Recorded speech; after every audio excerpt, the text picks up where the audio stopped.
My Line, brought to you by new formula Rose Lotion Bell, the dishwashing liquid that gives you new softness, rose petal softness for hands, new Rose Lotion Bell. And now let's all play What's My Line?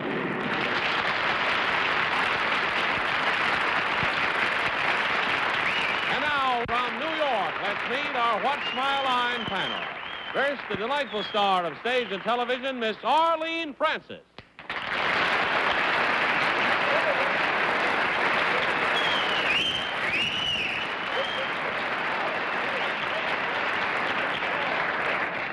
And now a gentleman who is starring in one of the big Broadway musical hits, Baker Street, a very close associate, Mr. Martin Gabel.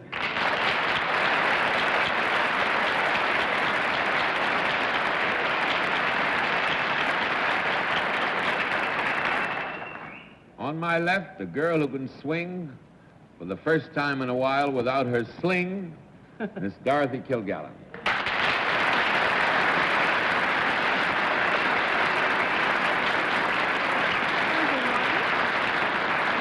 On my left, just back from his travels all over the West and Midwest, our Random House publisher, Bennett, Cerf.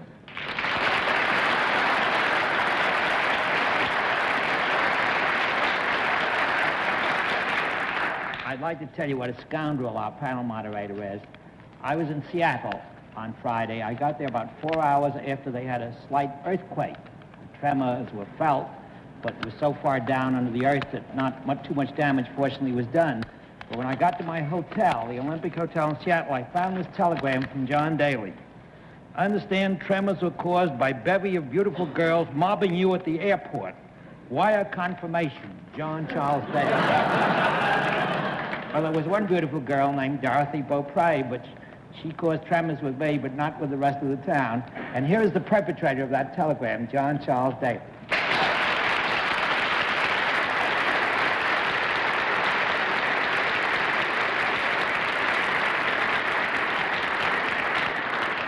That was just a futile gesture, really. I spent the week in Arizona with the Arizona Bar Association and some very interesting discussion of the responsibilities of the law and the press with respect to the rights guaranteed by the Constitution. Everywhere I went, how's Bennett? You know, every time I get up in the morning and I go out the street, how's Bennett? So I sent him a telegram, which I thought he deserved. Professor Moriarty, it's nice to see you there. John, thank you. Yeah, I think, Martin, you're wonderful to come and join us on Sunday because all the rest of the week you were in Baker Street. And, John, other people work harder for their money in dustier places. I'm delighted to be here. Well, it's a joy to have you with us. We've got something I think that'll give you a little bit of mental strain, and we hope some fun in the next half hour. We'll also have a famous mystery guest before my friends on the panel a little bit later in the program, and we'll meet our first challenger after this word. And now to meet our first challenger. Will you enter and sign in, please?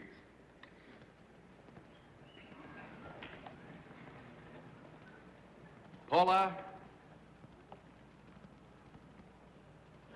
Lacrosse, right?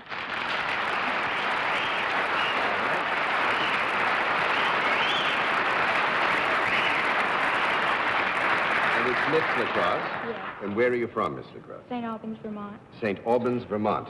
I think it'd only be fair to tell the panel that Miss Lacrosse is presently a senior in high school and is planning to enter college next year, and we are talking about an avocation which she practices in her vacations, on weekends, and of course during the summertime when you have a good time, right? Fine, all right, Miss Lacrosse, may I present the panel? And now if you'll join me over here, we'll let the audience in the theater and the audience at home know exactly what your line is.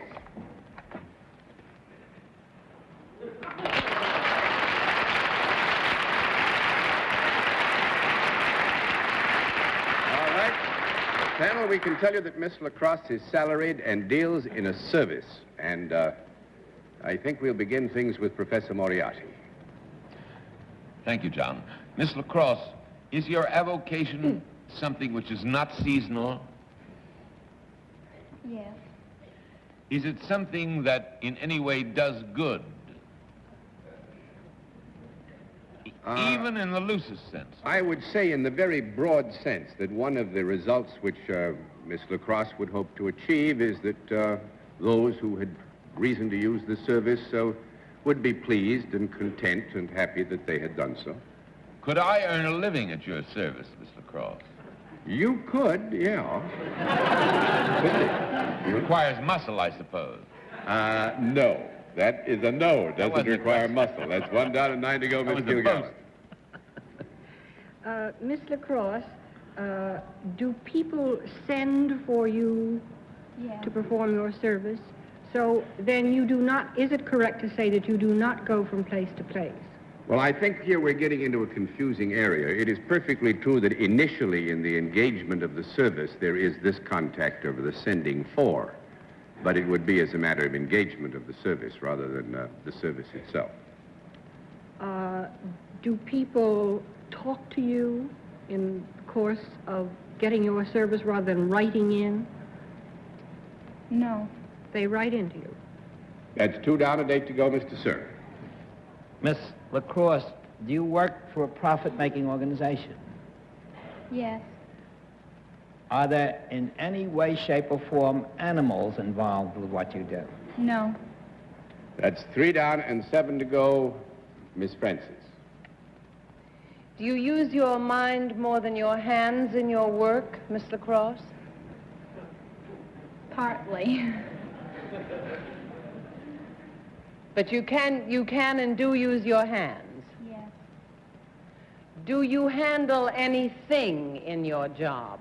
Yes. If we knew what the thing was that you handled, would it help us to guess what you do? Yes. Is it something recognizable? Yes. Would it in any way be entertaining? Yes. Is it a musical instrument? No. That's 4 down and 6 to go, Martin Gabel. Could you, in the loosest sense, be called a performer? Yes. Not a loose performer, Martin. I didn't say a loose performer, Arlene.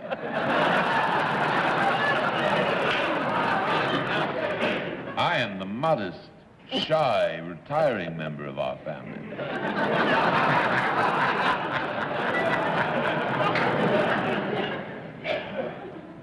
Is your performing done before groups? Yes. And it's done with something in hand which is not musical? Yes. Yes, what we agree here, Martin, is that in the overall performance, it is true that Miss LaCrosse would come in contact with some object of a prop of some kind, yeah. Do you perform alone, Miss LaCrosse? No. 5 down and 5 to go, Miss Kilgallen. This thing that you come in contact with, is it something that you can pick up? Yes. Can you carry it around? Yes. Could you possibly, if you wanted to, dance with it? No. No, that's 6 down and 4 to go, Mr. Cerf. Miss LaCrosse, is your act in any way concerned either with magic or puppets? No. 7 down and 3 to go, Miss Francis. You say you do not perform alone. Do you perform with a group rather than just one other person? No. 8 down and 2 to go, Mr. Gabel. As Somerset Maugham once said, thinking is like pushing trunks around in your head. I have reached that point. You perform with one other person, but it's not musical. That's right. And it's not dancing. That's right. Do you recite? No. No, no recitation. 9 down and 1 to go, Miss Kilgallen. Miss LaCrosse, when you were performing, is there any sort of sound made at all? Yes. Just a moment. She breathes.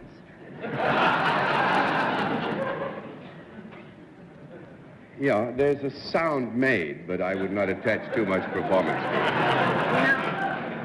Of a body falling. No, she doesn't dance. Well, the thing she Maybe handles, she juggles. she doesn't dance with. Can I take we have a conference a minute? it. 20 She's seconds. from St. Albans, Vermont. Maybe it has something to do with ice skating. She doesn't in the summer, though, Bennett. Well, they have indoor rinks. No, it's not likely, though. You say that you work not alone, but not with a group. Does the thing that you work, is the thing that you work with a human being? Yes. Would this person be regarded, is this person a male? Yes. And he doesn't dance either? No. Doesn't sing? No. Nobody dances, nobody sings. Does he speak? No, but maybe. Well, That's a no. So is Dorothy. I think you got any ideas at all? Has it anything to do with sports?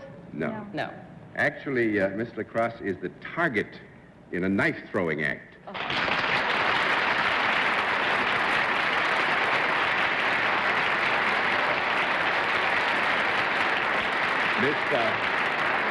Miss Paula Lacrosse works with her dad, whose name is Paul Lacrosse, and one of the things, if I'm wrong now, you straighten me out, she turns at 120 revolutions a minute, spins around, while her dad outlines her figure by throwing knives.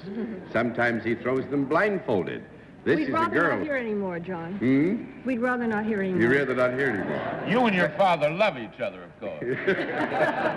John, could you and I do an act like that? You think, Yes, if you be the knife target. throwing. Yes, you be the target, right. Well, thanks very much for coming. You could do it in circuses and rodeos and nightclubs, Yeah, too? that's Fine. right.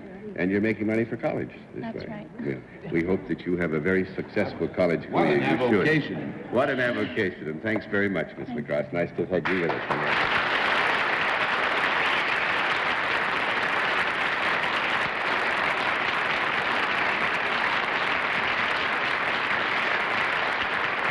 Now to meet our second contestant. Will you enter and sign in, please?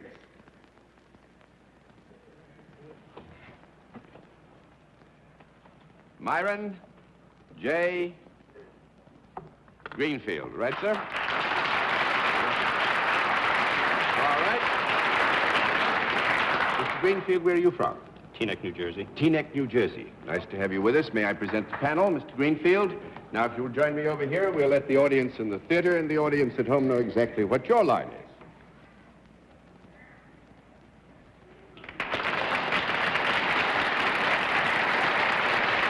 All right. Panel, we can tell you that Mr. Greenfield is self-employed and deals in a product, and we will begin the general questioning with Arlene Francis. Is it a product that any of us on the panel might use, Mr. Greenfield? Yes. Is there something pleasurable about the product? Yes. Is it consumed? No. Well, it's, just a moment, we'll have a small... Yes. You're asking it in I terms meant, of used can stuff. can it use itself up? Yes. Yes, Mhm. I'm sorry. Is it something that is used in a game of any kind? It could be, but not But generally so. No, we would not consider it as normal in a game. At least I wouldn't. That's one down and 9 to go, Mr. Gabel. There is in my home city of Philadelphia a fabulously successful real estate man named Albert M. Greenfield. Are you related to him? No connection. That's 2 down and 8 to go. A question, John. It's social pleasantry. That's No, all. I must hold, Martin, you were looking for a clue, and as such it stands as a permanent question. 2 down and 8 to go, Miss Kilgallen. Mr. Greenfield, is this product ever found indoors? Yes. Would you say it was usual for it to be found indoors? Yes. Would it ever be found in a home? Yes. Could it be found in some other place, too? Yes. It is not necessarily utilized in the home. That's correct. Could I hold it in my hand? Yes. Is it smaller than a golf bag? Yes. If I had it in my house, would it generally be in some place other than the living room? Yes. Would it be in the bathroom, bedroom, or kitchen dining area? Yes.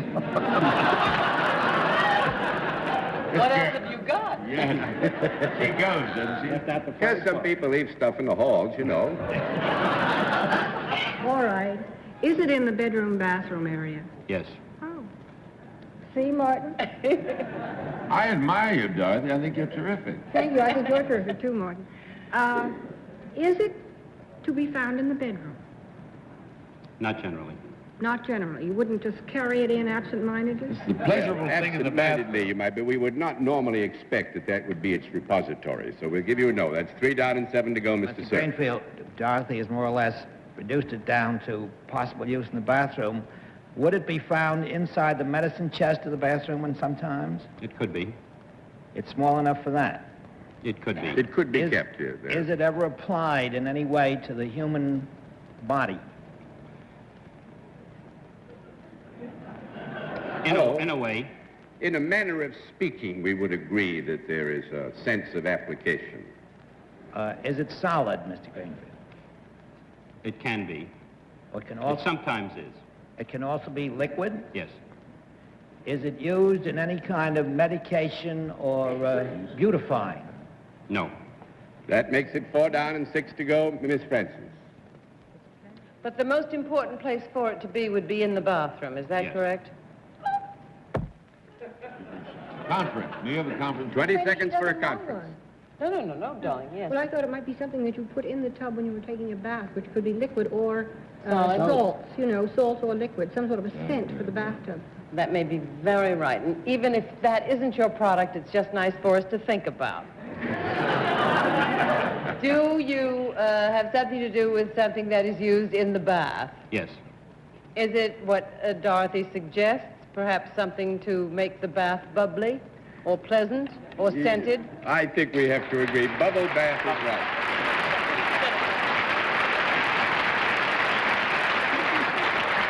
Mr. Greenfield is president of Tom Fields Limited of Northvale, New Jersey, and they make a bubble bath, a champagne bubble bath for the ladies, and a gin and beer bubble bath for the men. No, it's called Gin and beer. No, it's called bathtub gin. Bathtub gin. Bathtub gin. You take the bath and then drink what's left. The drink isn't necessary. You get it by osmosis. But actually, Mr. Greenfield makes 25 different types of bubble bath. Those tickled me, so I thought I'd mention champagne and bathtub gin. It's a good gag. Sounds like fun. Bennett would think of drinking it, but we don't want to make any How you comments doing, about Mr. Bennett's private Greenfield? life. Fine, thanks. We also make a children's product called Tinkerbell. And, As a bubble bath? yes. Oh. But we coined a phrase, my brother coined a phrase, which I think Mr. Cerf would like. The family that bathes together stays together. Thank you, Mr. Greenfield. That takes care of Bennett.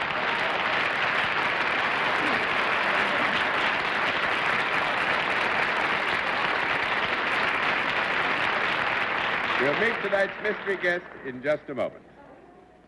And now the special feature of our program, the appearance of our mystery challenger, for which the panel is always blindfolded.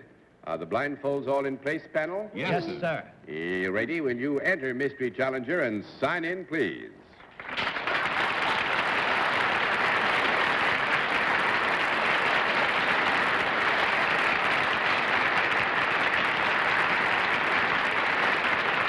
All right. Panel, as you know, we have a different form of questioning for this round. One question at a time, in turn moving clockwise, and we will begin with Dorothy Kilgallen. Are you in show business? That's right. Mr. Cerf? Are you at present appearing in or near New York on the stage or in a nightclub? No, I'm not. 1 down and 9 to go, Miss Francis. Are you a leading man? So as not to be confused with a leading woman. That's a leading question. It's a leading question. I would say that we would agree that when and if appearing upon the stage in a drama or something of that character, we would consider our guest a leading man. Mr. Gabel. Well, is your métier the stage? Is your métier the stage? No. 2 down and 8 to go, Miss Kilgallen. Are you over 6'2"? No, I'm not. That's 3 down and 7 to go, Mr. Cerf. Do you make people laugh when you do your act? I try not to. 4 down and 6 to go, Miss Francis. Do you sing or play a musical instrument? Yes. Mr. Gabel.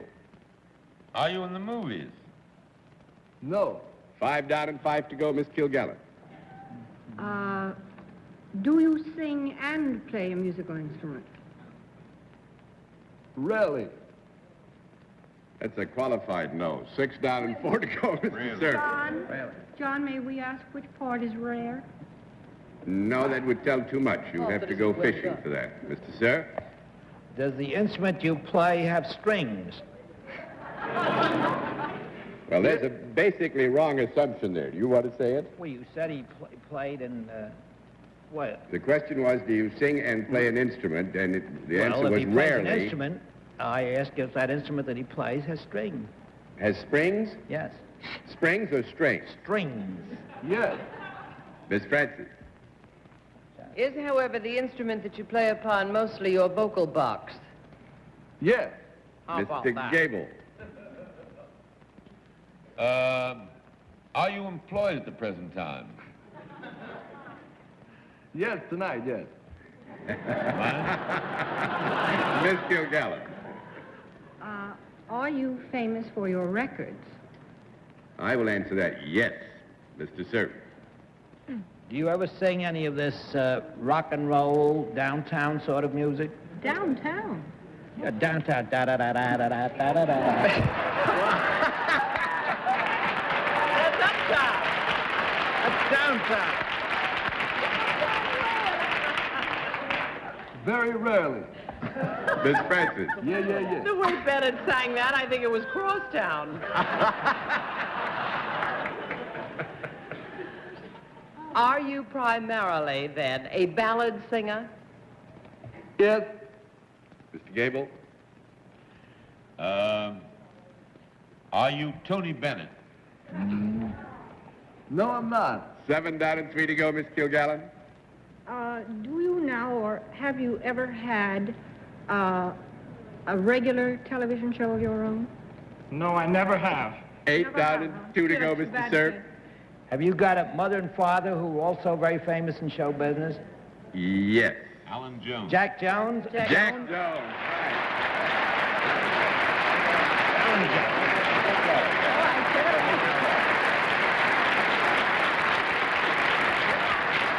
Extraordinarily successful as a singer. 2 Grammy Awards and many hit records, but since I haven't seen your dad, this means as a performer, I never had the pleasure of meeting him, but I'm one of those who came of the day when I must say we enjoyed your father and your mother, Well, thank Irene you. Hervey. They just I gave know. so much pleasure. I'll be glad to hear that. Thank you. Wonderful folks. Just wonderful folks. And we had you. You're not actually employed tonight except right here, Martin. We gave you a very honest and straightforward answer. Tomorrow night, however, I am. I'm opening in Pittsburgh tomorrow night. Oh, you can fly to Pittsburgh The twin tomorrow. coaches. Oh, good. Well, that's lucky for the people in Pittsburgh. Needless to say, Mr. Sinatra, I believe, has passed the judgment that you potentially have one of the greatest and brightest careers ahead of you in the field of popular music. Well, I'm still trying to get over that article. I'm thrilled with it. It's beautiful what he Right. said. It's true, and we hope you have a great Thank you. career, Jack. Thanks for coming Thank to you. see us. Our very best to your mother and dad.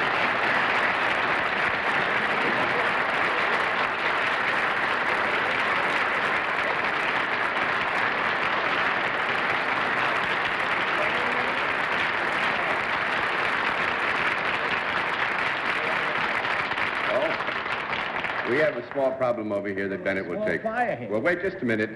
Just a second, folks. We'll take I've done that, John. I won't have. Not on the mechanical. It's like Louisville, Kentucky. It's just the far end. Oh, it's all right. We'll be through. Yes, it's this end.